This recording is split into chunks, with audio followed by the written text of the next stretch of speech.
Your favorite band's about to play a sold-out show. You got in. Over here! With a friend. And found a spot close enough to see the set list. They're definitely playing your song. When you're with Amex, it's not if it's going to happen, but when. American Express. Don't live life without it.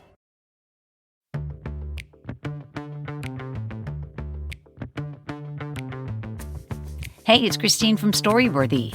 Today on the show, my good friend, comedian Murray Valeriano, talks about open heart surgery and a day in the ICU.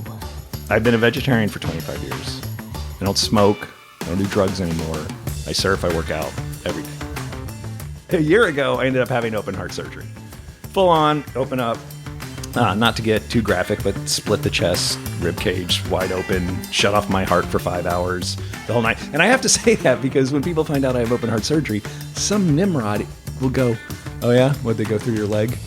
Like, no, dude, open heart. It's in the title. Spoiler alert, I lived.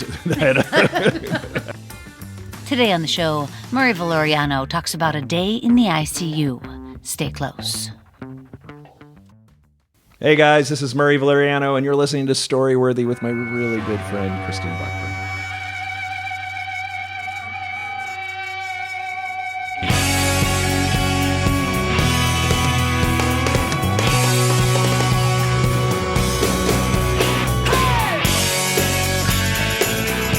Welcome to Storyworthy. My name is Christine Blackburn, and I'm coming to you from Los Angeles, California. Whether you're a longtime fan of the show or a new listener, welcome to Storyworthy. I hope you guys enjoyed the story last week with Dixie de la Tour. Dixie de la Tour. Do you know what she's famous for, Murray? Her cups? Valeriano. The Dixie cup. That's funny. Okay, good. I'm glad you went with that. That's pretty good. No, she is famous for another storytelling show called Body Storytelling. Mm-hmm. And so they're all sexy, racy stories. Ooh. And it's pretty baudy. I'll say that. Yeah, like if you go back and listen to Storyworthy last week with Dixie de la Tour, you'll hear her talking about taking a friend of hers to, kind of one of those sex dungeon, where there's like something going on different floors. Sure. Yeah.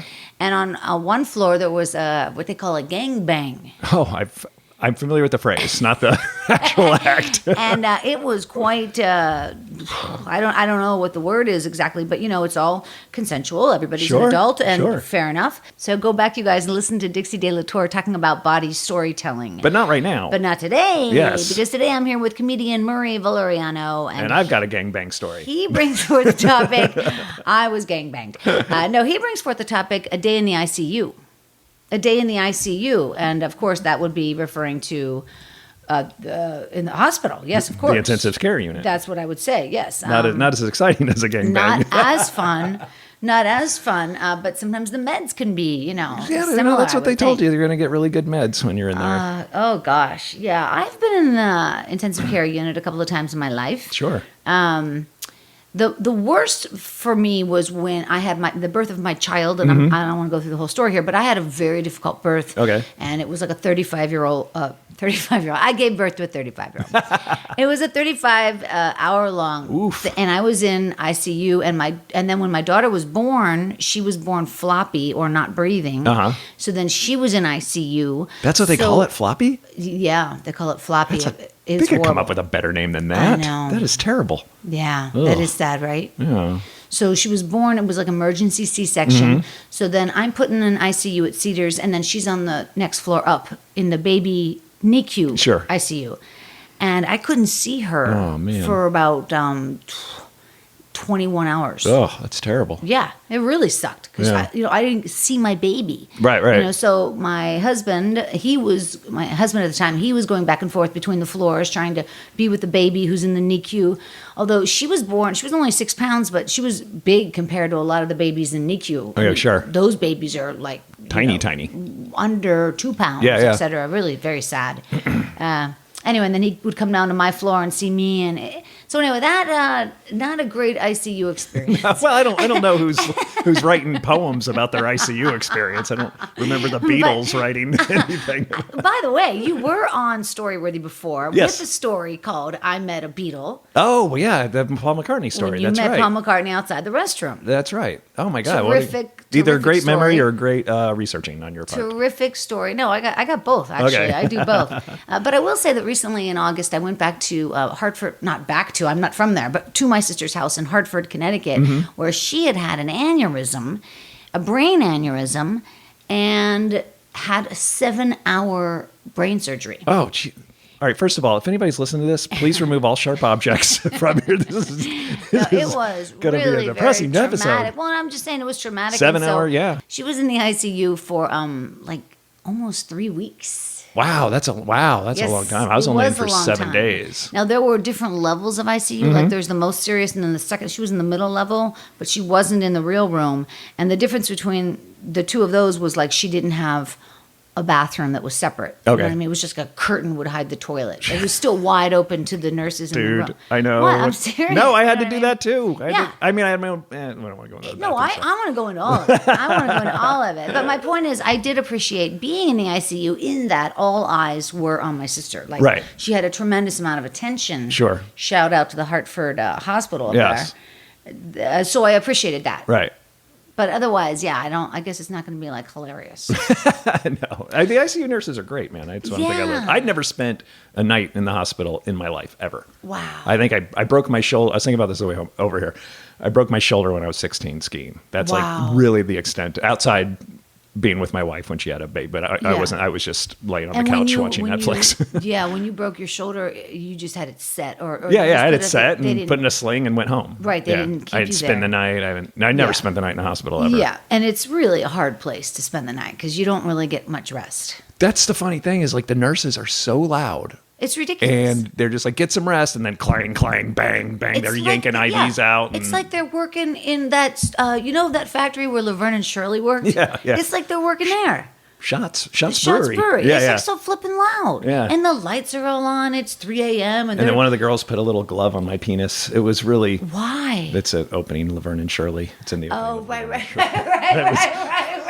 That was way too much of a stretch, man, but I had to try and lighten this shit up somehow. Wow, that is a stretch, but very funny. Listen, you guys, we're going to get right to Murray's story because I'm super excited to hear it. But before we do, I wanted to remind you to follow me on social media, and I'll just leave it at that. That's all I'm saying. That's it? Okay, one more thing. Okay. I've started to do a lot more stand-up recently. Oh, that's great. In the last 6 months, and my schedule is up at ChristineBlackburn.com. Oh, there you go. Perfect. It's very simple. Absolutely. It's very simple. And do you have MurrayValeriano.com? I have MurrayValeriano.com. Which is it was really very nice. easy to get. Yeah, well, that's fortunate. Well, I don't know. Valeriano, is that an unusual name? Valeriano, no, it's Italian. It's a first name in Mexico, I think. Really? Yeah. It doesn't sound that odd to me, Valeriano. I mean, I don't know. It's funny. I did the Brea Improv a couple weeks ago, and 14 Valerianos showed up that were not at all related to me. They just get the hell. I swear to God. What are you? I mean, you're talking about you went in and you saw on the list at the door on the door list at the ticket person. Ticket booth, yeah. You saw Valeriano 14. No, they came up to me after the show. And I was friends with one of them on Facebook. He found me. There's like there's the Royal Order of Bob, like a club for people named Bob. Yeah. I guess there's like maybe a small faction of Valerianos in Orange County. I don't know, but they have 14, and they came up after the show. I like your son's name, Frank. Frank, yes. Frank Valeriano. He could be like in any nightclub, in a jazz club. Oh, sure. He'll probably play the sax. Yeah, definitely. Anything could happen. Yeah. His middle name is Vasilios. Vasilios, and that's Greek. Yeah. Interesting. Yeah, Your well, wife is Greek. my wife's Greek, and their thing is they're very I say superstitious. They say traditional, but you have to name the son after the father's name, which my dad's name is Frank. My dad's name is Francis, and when I told him that, he's like, "Don't name your kid Francis, man. I don't care." I was like, "I appreciate it, but don't do it." So I settled on Frank, and I like Frank. Yeah, Frank is really clean, and I don't really know many children named Frank. I'm thinking I don't really know any. No, I know. That's the great thing. Nice. It's a baby with an adult's name. I love it. But it's sweet, yeah. Oh, my buddy Brian Finkelstein named his little son Bruce. Oh, nice. And that's sort of an adult name. Yeah. Yeah, and I think it's very sweet. Yeah. Anyway, I'm happy you're here. I'm happy to be here. Thanks. Thanks for being It's here. been a while. It has been a while. The other thing you need to do is come down to Story Smash because we are having a good time. Yeah, I was down there a couple, 2 months ago. I came down to watch one. And you saw the show? Yeah, I'm sorry. absolutely. Why do I forget that? That's sorry. all right. You do one a month for how many years? It's okay. Over 2 years Yeah, now. so- We're on our 27th show. Our 27th show is going up on October 26th, so we're excited about that. Nice. The Hollywood Improv. Go to storysmashshow.com for more information. If I'm in town, there. I'll come. Sorry, I didn't would mean to love interrupt. you to. I would love you to. When I was there, I think Judith Shelton won. Yeah. Oh, yeah. Okay. And you know everybody at the Improv. Oh, absolutely. So for you to go in and just, it's not like you just see me. You'd see Oh, yeah, no. 10 people you know. I think I was at least. performing in the other room. That's why it worked out Yeah, really well. which is I nice. came early to watch your Yeah, show. that's what I'm always telling people. Stop in, and then come on the show. Yeah. Anyway, you guys, he's here right now, Murray Valeriano. He is a comedian, as you may have guessed, and he's also a writer and a host of your own podcast, Road Stories, and that's been around for a long 11 years time. and running. Longer than Storyworthy. Running slowly.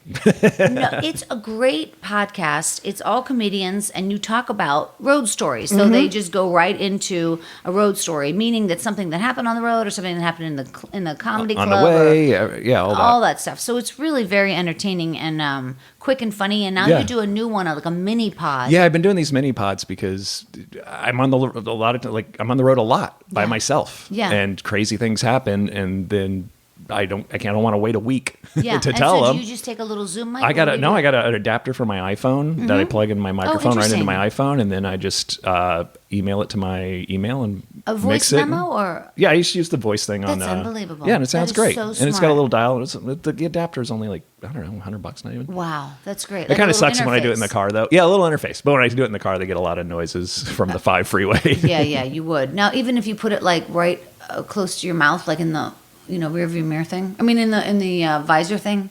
I don't. Are we gonna have to get a grip in here? I'm just trying to help you get a out sound department with in my some Honda technical Element? Issues. I know that you have a podcast. I have a podcast. This is what we have in common. Sure, absolutely. I've also known you for probably 20 years. Oh yeah, definitely. which 19 is at least. So weird. Yeah, that we met when we were 7. You Yeah, know what I mean? I It's know. just- it's I'm the odd. age of my son now. Really is weird. You guys can find Murray over on Twitter at Murray V and also on Instagram at Murray V Comedy. All right, you guys, wherever you are, put your hands together for Murray Valeriano. So I think this story needs a little bit of a backstory. Okay, so I've been a vegetarian for 25 years. I don't smoke. I don't do drugs anymore. I surf. I work out every day. You surf or work out every day. Yeah, sometimes I know both. what you're saying, yeah. Sometimes both. So naturally, that lifestyle is bound to turn around and bite me in the ass. So a year ago, I ended up having open heart surgery. Full on, open up. Not to get too graphic, but split the chest, rib cage wide open, shut off my heart for 5 hours the whole night. And I have to say that because when people find out I have open heart surgery, some Nimrod will go, "Oh yeah, would they go through your leg?"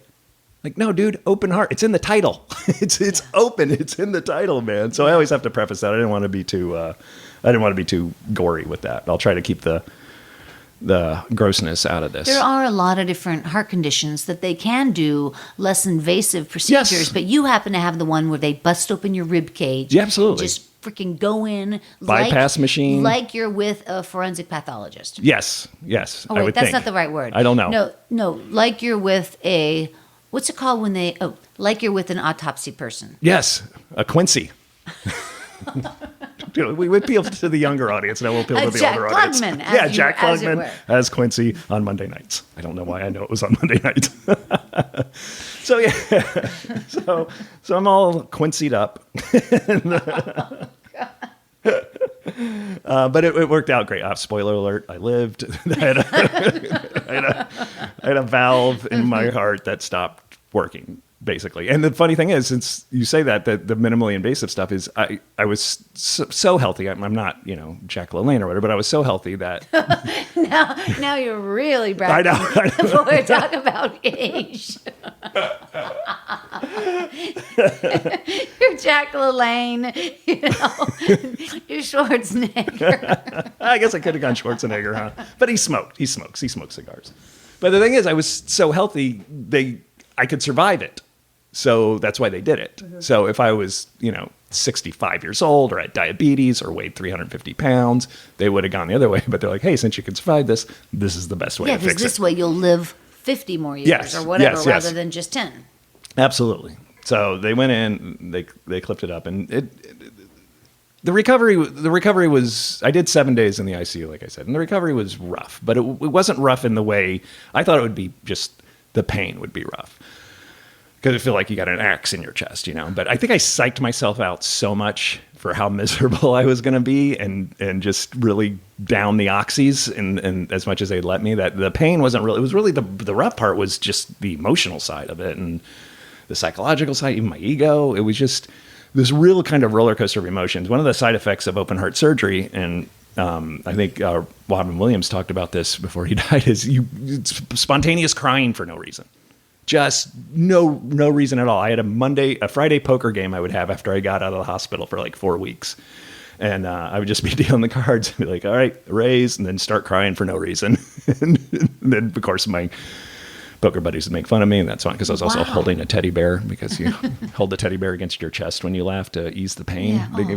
So it just an emotional wreck through the whole thing. And I had a terrible night. It would have to be like 3 days into the ICU, and it's not like I thought ICU is just I'm going to lay in bed for 3 weeks. I'm going to take, everybody's like, like you said, you're going to get the good drugs, and it's not, man. They want you up and walking. They shut my heart off for 5 hours. They had me up and walking at 8 a.m. the next day. Wow. And it wasn't like I was skipping down the hall. There were like 13 people around me. I had a walker. I had an IV tree of either 25 or 35 IVs. I had IV in my neck, my arms, my wrists, all over. I had more needles in me than Keith Richards. It was just everywhere.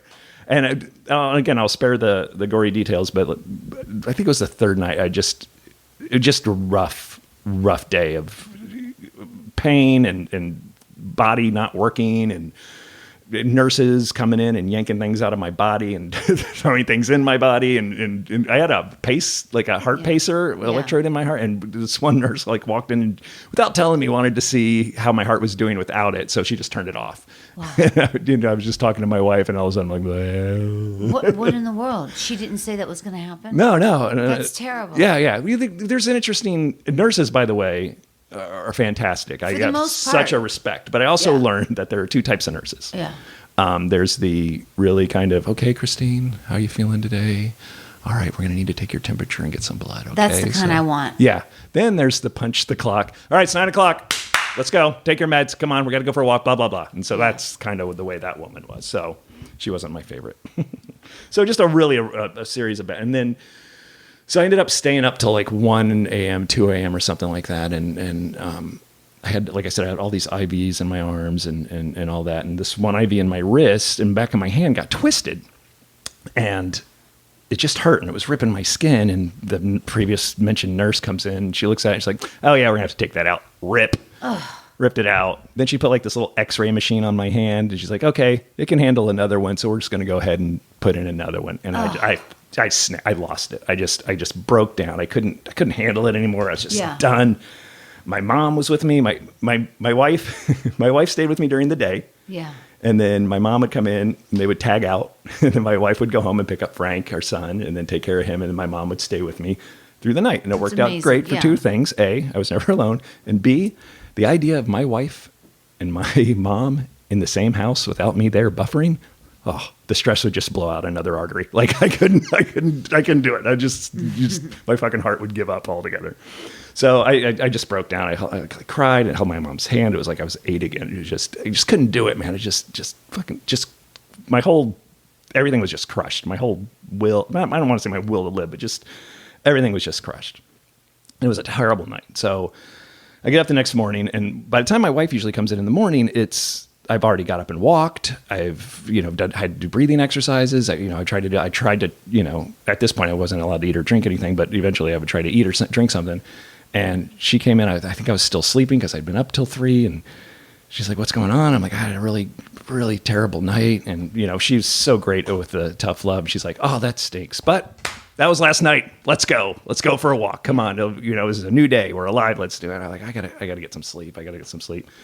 So then this cat rolls in, this volunteer rolls in, and he's like, Mr. Valeriano, how do you say it? just call me Murray. Because he's like, I got to take you down for x-rays. For x-ray, we got to go get your chest x-ray. And I'm like, all right. So he just stacks all these IVs on the wheelchair and, hooks them up and all the other things that are connecting me, helps me out of bed. I'm in my 40s. I'm need help out of bed. It's a drag. Gets me in the wheelchair, just wheels me down the hallway. And the ICU at the UCLA Medical Center is where I had it, is either on the top floor or a very high up floor. So we had a long ass elevator ride down. Like I remember getting down at the bottom and I felt like I was in the basement of the hospital. It looked like, the ship from Aliens, Yeah. it was just like this long, cold, sterile hallway. And he wheels me into the x-ray room. And again, I remember it being like the size of a phone booth. I don't even remember the x-ray technician. I don't even think he came out from behind his little guard area, and this guy helped me out of the wheelchair and he had to hold me up because I was so weak I couldn't stand up. Get the front of my x-ray, get the back of my x-ray. And I had to get the side of my x-ray where I had to lift my arms over my head, which was a pain worse than you can imagine. And he had to hold my arms up for me to get it. And I collapsed on him and we got that done. And he sat me back down. And I'm sure he said the obligatory, see, that wasn't so bad. He was so chipper. He probably made small talk. I don't think I said 2 words the whole time, except maybe a thank you or something like that. So he wheeled me out and he wheeled me back to the elevator and we went up to our floor and he says, we get to my floor and he goes, you mind if we take a detour? And, excuse me a second. I didn't think I would get emotional at this point. I thought it'd be later. But I said, I got nowhere to be. I'm not going anywhere. I'm just going to go back to lay bed. So instead of turning right, we turn left. And he takes me down these long hallways. These hallways are just winding, and it's the hospital. And there was nobody in the hallways. It was really weird, and it just had that really kind of cold. It's an old hospital. Yeah, and it's got that cold feeling. Yeah, and it does. High ceilings. Yeah, and it just left, and then right, and then down another hallway, then down another hallway, all over the place. And then he rounds the corner, and he stops in my wheelchair right in front of this beautiful picture window. It overlooked all of the west side of Los Angeles. It was a beautiful May day. Not a cloud in the sky. The sun was beating through. He locked my wheelchair and he sat down. He's like, I just thought you should see this. And I looked. I could see the ocean. And I kind of lifted my hand and I said, that's El Porto. I surf there sometimes. And I looked and I said, that's my neighborhood. I live over there. And right next to my house, you can see my son's school.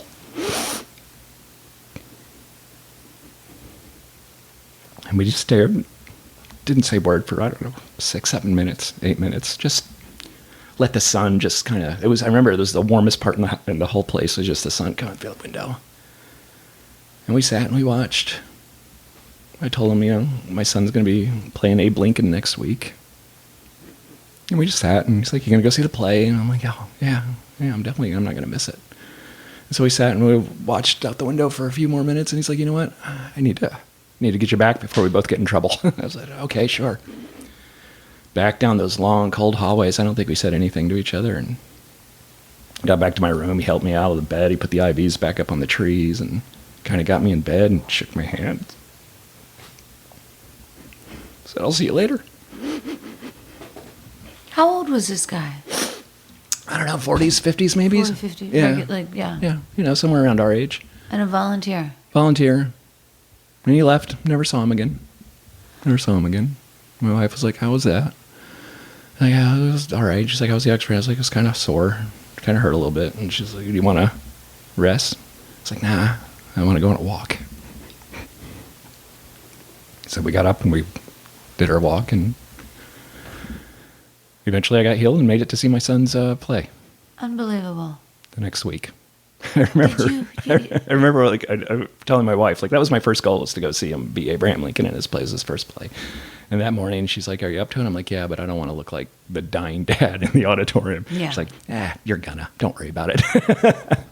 Were you in a walker or a wheelchair, or how did you just go really slow? Or we drove, and then my wife kind of helped me walk in. Yeah, and we were only a block away from the school. It's scary being in public when you've just come out of a surgery because you're afraid anybody's going to touch you or bump you or knock you over or something. And most of the people, it was a class play, so most of the people we kind of knew from the class, and they kind of knew what was had happening. happened, yeah. And they're all stoked to see me, and I was stoked to be there. And I remember Yeah, I one of the bet. kids is like, walks up to me and goes, "You look terrible." Yeah. Kids are so and then the honest. mom is like, "Stop it." I'm like, "It's fine. I do. I look terrible. Yeah, I look kids terrible." are so in the moment, aren't they? Yeah. And so, who was that guy? We need to figure this out. Did you write a letter? I want you to write a letter to about the mean nurse. And you need to write a letter about the good volunteer. Man, there's so many letters I should write. There's so many great Well, nurses honestly, too. there's something to be said for a volunteer that took that extra time like that. Like, that's so kind. I know, and it's and I, who knows how many times he's done it before, but how many people look out that window and see their house Did and see he- their yeah. son's school and see all the reasons you have to live. I wonder if he sensed that you were, I mean, obviously you're down, Mm-hmm. but I wonder if he sensed like, this guy's been on his own for a couple of hours, nobody's around, he needs to get some air, but you can't go outside, so at least get him some sun. Yeah, I think so. I'm sure I was not in the the best Yeah. spirits and just very, Yeah. frumpy and down. First of all, I'm hugely sedated, Yeah. miserable. Yeah. So And then, was it from that point, was it kind of a straight trajectory getting better, or did it keep going down and up and down and up? Again, in hindsight, I think it, not to sound so perfectly poetic, but it definitely kept going up. I mean, there Yeah. were definitely days where it was down, especially after I got home. Yeah. There are days where you just feel like for no reason, you feel like you just got hit by a Mack truck. Your diet was so good. Did you have to alter your diet in any way? As a matter of fact, when they let me out of the hospital, they said, usually this is where we tell people to exercise and eat healthy, but you do. see you around. So is this genetic or not genetic? No, they can't tell me why. They can't tell me why it happened. They can't. Every time they think it's chronic, they think it's the other, and it took them like 5 weeks to diagnose it because I was so healthy and young, and Yeah. I was having trouble breathing that they kept checking my lungs. Right. And then I ended up on the road, and they found out it was this valve that was leaking fluid into my heart. Wait, you were into on the road into my lungs. and got sick on the road? Yeah, I kept going back to the doctor, and he'd be like, "All right, look, take this inhaler. Come back in a week if it doesn't work. Take this inhaler. Oh my come God, back in a week they if it were doesn't." totally going for your lungs. Oh yeah, absolutely. And when they found out I got pissed, and then they told me like, "Well, yeah, you're under 50. You're in great shape. The heart is the 10th thing we look at." Oh my God, that's so interesting. Yeah. No, my nephew had heart problems when he was only like 35, Mm-hmm. but he's also a smoker, so I don't know if there was a correlation. Sure. I mean, yeah, it can happen at any time, but yours really came out of the blue. It really. I was surfing one day, and I was on the table. I don't know, 5 weeks later. So when did you first where were you when you first had a feeling of, oh God, something's wrong? I was surfing, and I had been surfing for a few days where I would paddle out, and then I would just get so winded. Yeah. I couldn't, so I would just catch a wave and go home. And I just thought, I had the flu or something, because I just done a month on the road. Yeah. I'm like, I'm wiped out if I had the flu. And then one day I paddled out on a very small day, and I couldn't catch my breath, and I started to get tunnel vision. And Oh I my God, that's started to sick. pass out. And, I've been surfing for over 20 years. It's the first time I've ever looked up to the lifeguard tower to see if anybody was there, because nobody was around me. But I just started breathing in and getting oxygen into my lungs as best as I could, and Yeah. stayed awake and didn't pass out. And I'm like, all right, something's up. This isn't. And then that started that whole, all right, Wait we'll a try minute. this. So we'll you try paddle in, you get your board, you walk to the car, and you drive, home. and you say to your wife, Mary, problems. Yeah, definitely. And she says, well, let's go. Or what Yeah, happened? well, yeah, I'd set up a doctor's appointment. You didn't go to urgent care? No. Yeah. No. I ended up. All right. So speaking of urgent care, so 4 or 5 weeks of all that. Try this. We'll X-ray this long. I went to a pulmonary specialist where I breathed into a tube for 2 hours. It was. Oh, brother. And so that guy was smart enough to go. Dr. Wattel was smart enough to just say, "Hey, listen, we're going to get a CT scan, see what's going on here." I said, "I'm going on the road tomorrow. Wow.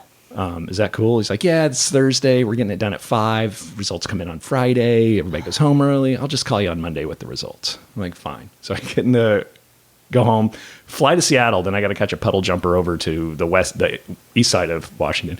I get off in Seattle. My phone's blowing up. It's Oh, the shit. doctor. He's like, "Something's leaking in your heart. We got to figure gotta this come out. back." Get to a hospital right now. Get to a." I'm like, Oh, you're kidding me. and I'm like, "Well, hold on." I'm like, "What's?" He's like, "Are you having trouble breathing? Does your heart?" I'm like, "Yes, I've been telling you this for 4 weeks. So why is all of a sudden this an emergency?" And then also, I'm headlining this casino. Like, this is, Yeah. I'm 4 hours. I got to go on stage. Yeah, hundreds of people bought tickets. Yes. And you're there. Yes. And if I'm going to the hospital, I need the money. So what are you going to do? So I call my wife. She's like, come home right now. And I'm like, look, I got a 20-minute puddle jumper. Let me just I'll figure it out in my brain what's going on, and I'll figure out what I'm going to do. I remember I even had the inhaler still with me, laying on the trying to suck on that to help breathe. And the doctor's like, I can't make you go to the hospital, but if it keeps happening, at least go to an urgent care or something. I'm like, fine. So I land, I go to the hospital, I don't go to the hospital, I go to the hotel, I check in, I'm like, hey, do you guys have a gym in here? In Washington. In Washington. You're going to go to the gym? Well, it's just something I always ask. Okay. Yeah, I know what you're saying. It's something I always ask. And at that time, I was still going to the gym a little. I wasn't running or anything, but I was lifting weights the best I could. I know, but the doctor just told you you're supposed to be at the hospital. Well, he said she should go to the hospital. Okay, But the next question was, is there a urgent care? And I don't even know what an urgent care is. And the woman goes, yeah, there's one right there across the street. Oh, wow. Interesting. And so I don't know if you believe in signs or that's God or sign. the universe. Damn I was straight. just like, Damn you know what? straight. Fuck the gym. I'm going to go over straight. this urgent care. And I went over and I showed the doctor my email, and he took an EKG, and actually he's like, we got to get you to the hospital right now. Oh, my God. Seriously. That is so dramatic. Yeah, I know, man. So now you're in the hospital in Spokane? No, not some Seattle? small town, Richland, maybe? Richland, Washington? That I've never heard. That's Paso? crazy. Yeah. And now you have to go to their hospital. Now I'm in which their has gotta hospital be meeting with a cardiologist. Yeah. The guy called in because he was off on that Friday. Right. So Well, it's Richland, Washington. How many people are Right, shout yeah. out, by the way? Yeah, Richland, all the Washington. listeners in Richland. Yeah, and he came in. I remember the first thing he said, he's like, do you do drugs? I'm like, no. It's like, do you smoke? It's like, no. He's like, your heart is enlarged by however what it is. I'm like, what? And he told me what was going on. And I knew it was going to be serious. And I've always tried to put this into a joke. And I've been able to talk about this in my act and stuff. You know, I don't get as emotional as I did telling that story. By the way, I've never told that story before. So I got about 10, 15 minutes on the whole thing. Yeah. And, but I've been trying to do it because when he told me what was that, it was still kind of pops and buzzes. I don't know what a mitral valve is. I don't know if my aortic valve is 8 centimeters. All I know is that's when women start crowning in the like. I don't know, I know what you mean. I know any of that. I hate having to learn medical shit. Oh I don't yeah, wanna absolutely, know. absolutely. I also don't want to know about politics, but okay, let's not talk about that. So go ahead. But I remember, you know, in those movies, like you see in those movies, I'm like ER. They're like, you know, you have this, but we're really, you know, positive about the treatments, and if we caught it early, and we think if we put together, we can do this, and you know, we're gonna try our best to very positive. Yeah. I knew it was serious when I asked my doctor, like, is it serious? And he's like, yeah, you're gonna die. Like, no sugarcoating, no. He said that. Yeah, he's like, you're gonna die if you don't get surgery, like within the next 2.5 weeks. Oh my God.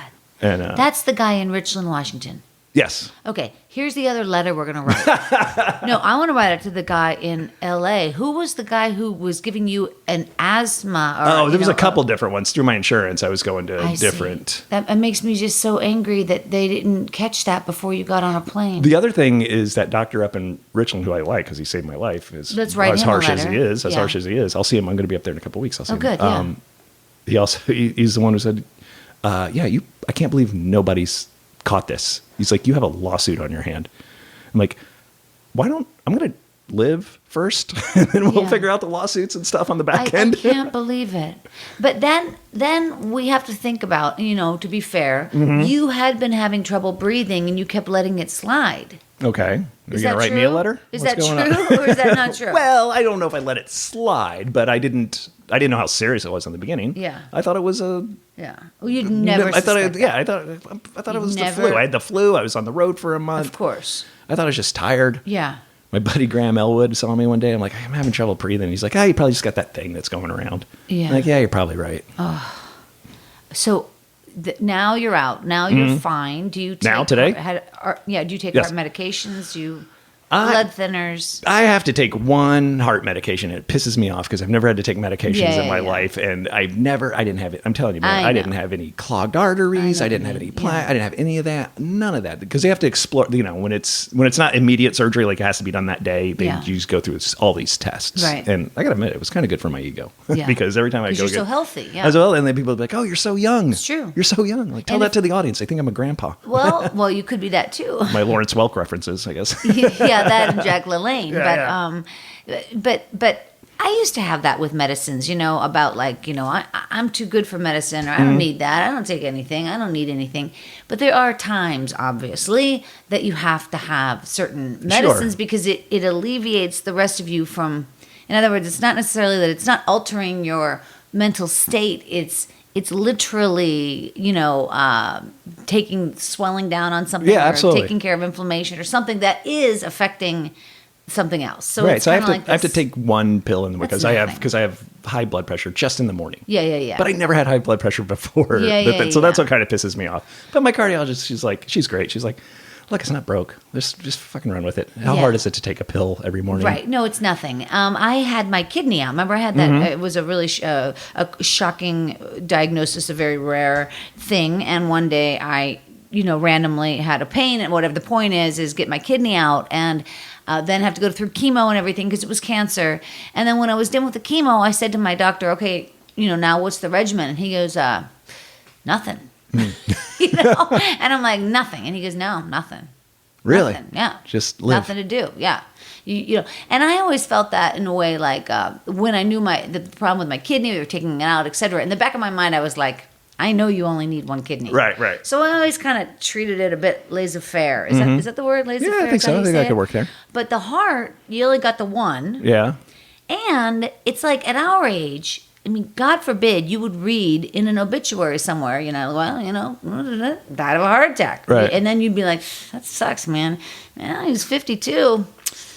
What's for lunch? Yeah. Do you know what I mean? Like, it's horrible. Right. But it's also not completely out of the ballpark. It's not. We're getting that, to that age. Yeah, I people know. die, man. Like, that's just the thing. We're all going to die. My sister got, this out of the blue aneurysm thing, and it was like, what? And of course she could have died. Sure. Of course she could have. Why not? You know what I mean? Who do you think you're special? Right, absolutely. So it really, when you do go through a serious illness, you definitely have epiphanies, and I do think you live your life a little differently.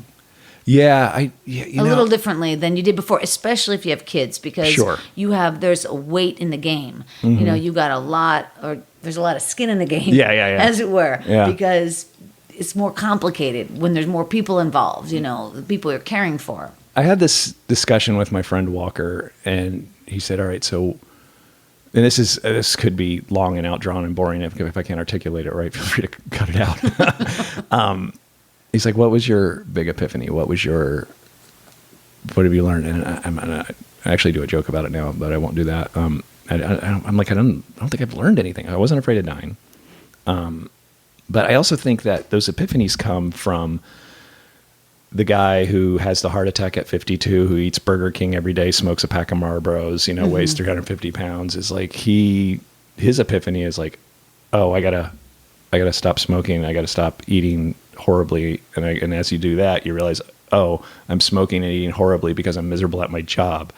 Oh, so I'm going to quit my job and find a new job. And that epiphany kind of progresses and snowballs. Yeah. So as a person who lives a healthy life, and I love my job and I love my family, yeah. there was no real... No life choices There's no life choices I need to make. Like I need to hang on. Right. Not like I'm have. living the perfect life or anything. No, but that's a very accurate thing to say, because when my kidney, that whole thing, it got me to Los Angeles. That's what put me on stage to begin with. Sure. Like why not? Mm-hmm. But for you, I hear what you're saying. You're living a pretty good life. It's charmed in a lot of ways, and you are working, and you have a ton of friends. And so, what are you gonna? What are you gonna do? Nothing. You just keep carrying on. And then the other people always ask, "Are you pissed off that you live this healthy life?" And I'm like, no, because I guess my one small epiphany was, you don't live a healthy life to avoid this stuff. You live a healthy life to survive it. That's so mature. That's very, very insightful and mature. Okay. It is. No, it is. Got scared it for a is. second. In other words, no. Well, we're all gonna die. It's all coming around, man. And how's it gonna go down? Yeah. You know what I mean? How's it gonna go down? And at that time, are you going to be on the floor or on the road or wherever you are dying, and you're gonna think, shit, man, I shouldn't have worked so hard, right? Or I should have quit that job, or I shouldn't have voted for Trump, right? Or I should have, you know what I mean? What are you going to be thinking at that moment? And I'm with you. I mean, at least I am now. Like, I don't know what else I could. I mean, I could, if I had more employment, that would be good. Oh, absolutely. If I had more money, if I had more certain things. But what I'm doing, the steps I take every day, I wouldn't have any regrets. All right. I mean, the good thing was, I mean, Or maybe take more chances. Maybe take more chances. How about you? Because you know a lot of people. You do a lot of things. You go a lot of places. Mm-hmm. You do take chances. Like even right now with Road Stories. I mean, maybe you don't care, but you got to care on some level. You know, you took a chance to do these mini pods or whatever. So there's always like taking chances are we're pushing definitely. all the time. Yeah, I always got to take chances. I think we take chances. It's going to sound way artsy fartsy, and feel free to kick me in the neck for saying this. Okay. But I think we take chances every time we go on stage. Yeah. You never know what's going to happen. You have a good idea, but you never know what's going to happen. You take a chance, but you also, for the most part, the comedians I know, they don't care. You know what I mean? That's like, true. if you have a bad set, it stings and it's upsetting, but first of all, you're never as bad as you thought you were. You're never as good as you think you are, but also it's going to go away, that feeling. Do you think? No, I agree, because I can't put weight on it. And once you become a professional and have done it for a long time, I had a bad set 3 weeks ago, and I remember I just looked at the other comic who opened for me, and I just laughed. Yeah. And I'm just like, and she knew what I was laughing at. I'm laughing at because these people are not digging what I'm laying down, and I got 20 more minutes. And then we laughed about it. There are two ways to go, as I understand it. And I haven't done nearly as much comedy as you have, but even on stage storytelling or anytime you're on stage, you either can commit to the act and just blaze through, or you can just stop everything and say, okay, what gives you guys? Right. I think there's an argument for both. So what would I don't like the steamrolling part. I don't think that's a good to just keep going forward. Yeah, I think because if I watch people steamroll through a bad set, they do their set. They don't have the same emotions behind it and enunciations, and then they blast through it, and so they do a half hour of material in 22 minutes. And you can tell they're angry. Oh yeah, totally. You can tell they're pissed because they're not even waiting for responses. They're just plowing through. Yeah, absolutely. So you stop and address it. Yeah, I mean, sometimes. And then if you feel like, well, look, if it's not funny, well, then it just wasn't meant to be. Right, and I know, I've been working on this new hour is almost done, and it's based on. It's not based on the open heart surgery, but it's the through line. Yeah, and it's almost done, and I know it works. Yeah. So I'm headlining a benefit at a rich yacht club the other night, and usually when those bad sets happen, it's usually not the comic; it's something in the situation. Yeah, if they're a comic worth their weight. Because the material has been fleshed out. Yeah, I mean, it's obviously been worked on for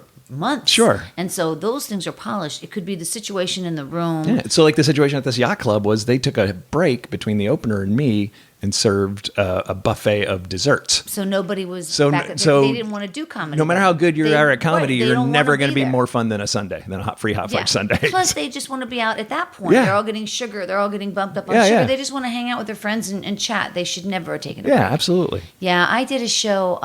It was Story Smash, my game show. I go around and do corporate events now and then. That's fun. It's really good. I wish I had more gigs. But anyway, I was at this gig, and they made it the last gig of the day before like the formal dinner. Right. So the formal dinner's at 7:00, but come on over to Story Smash at 5. Yeah, totally. So, well, when are we going to get ready for the formal part? Right. So they just had bad timing.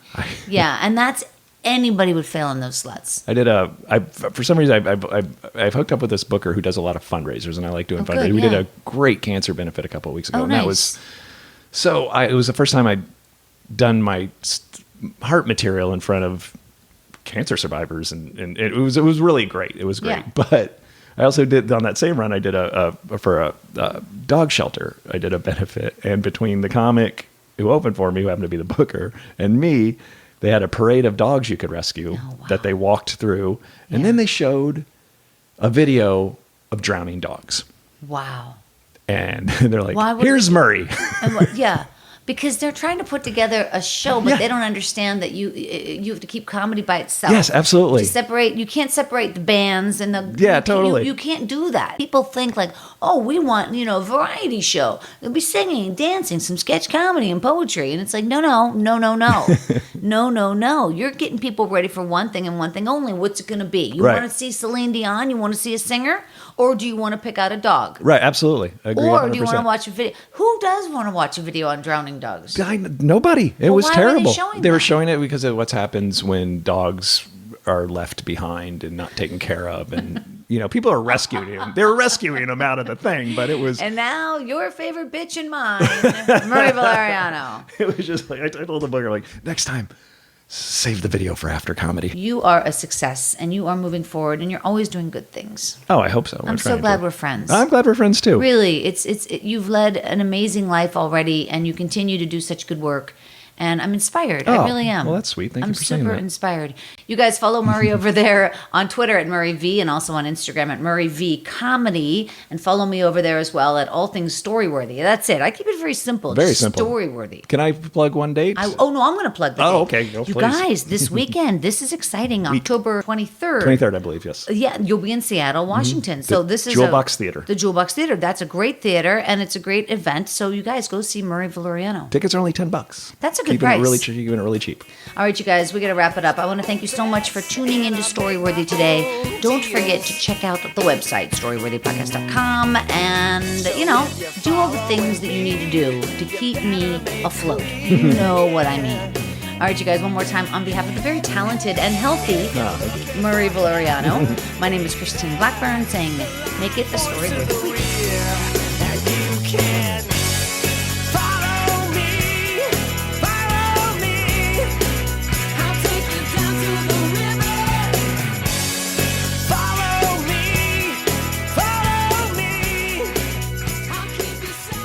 Thanks for joining us on the Storyworthy Podcast. We'll be back next week with all new stories. Subscribe to Storyworthy on iTunes and visit the Storyworthy website at storyworthypodcast.com.